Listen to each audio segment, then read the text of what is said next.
Assalamualaikum warahmatullahi wabarakatuh. Tepangkeun wastapun Sipanul Ajijah di kelas MIPA 2 bade ngadugikeun diantara anu salah sahiji contoh teksna nyaeta pamapag Bapak Gubernur Jawa Barat. Bismillahirrahmanirrahim. Assalamualaikum warahmatullahi wabarakatuh. Sampurasun. Puji sinaran syukur salawasna mung kagungan Gusti Allah Nu Maha Welas oge Maha Asih.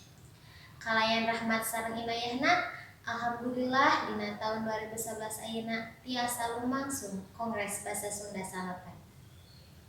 Terkendak sadaya syukur urang sanggakeun ka mantena anu parantos maparin mangpirang-pirang kanikmatan mangrupi kajembaran kabudayaan. Dina ieu kasempatan simkuring ngaraos bingah taya papadana tiasa kempeng ngariung silaturahmi sareng kalawan disadaya nu sami-sami kagungan kareueus tur kaheman kana kabudayaan Sunda.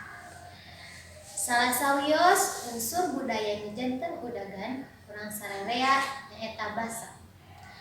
Basa Sunda nu dipidamba ku urang salaku basa Indung mangrupa ciciren bangsa kanggo nanjungkeun kaluhungan budaya urang di ranah nasional.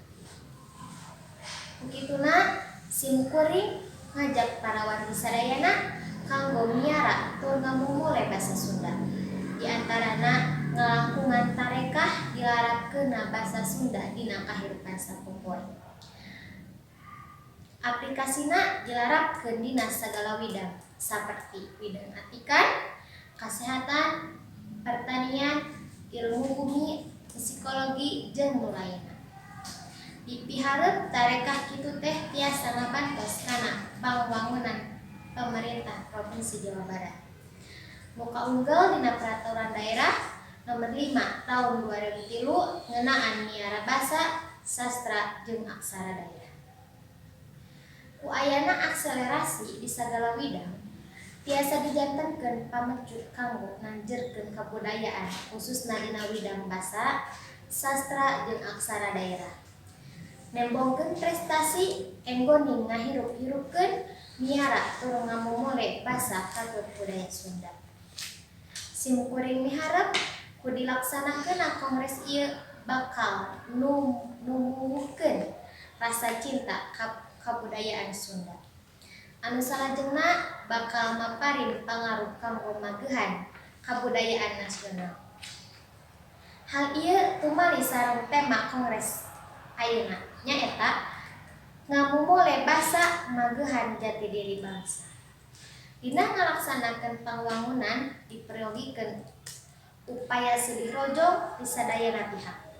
Hal ieu mangrupi kawajiban urang sarerea, lain ukur kawajiban pihak pamarentah. Simkuring ngawilujengkeun kanggo sadaya para wargi mudah-mudahan kagiatan kongres ieu bakal tiasa ngungkap rupa-rupa tarekah kumaha sangkan basa Sunda tetep dikacinta, dipiara, tur dipake ku masyarakat tina kahirupan sapopoe. Geusan magehan tetapakan kahirupan budaya nasional Indonesia. Wabillahi taufiq wal hidayah. Wassalamualaikum warahmatullahi wabarakatuh.